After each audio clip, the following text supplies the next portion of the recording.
नमस्कार, स्वागत आहे तुमचं स्वाद स्टाईलमध्ये. आज बनवणार आहे चमचमीत अशी पनीर भुर्जी.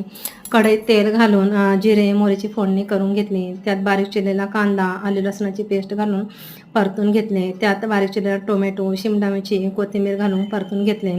धना पावडर, लाल तिखट, पाव चमचा हळद, काश्मीरी लाल तिखट घालून थोडं पाणी घालून परतून घेतले.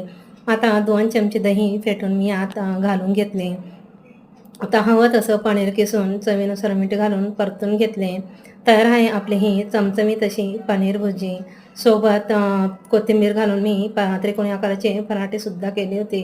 मुलांना त्रिकोणी आकाराचे पराठे खूप आवडतात. तुम्ही हा पदार्थ मुलांच्या डब्यालासुद्धा देऊ शकता.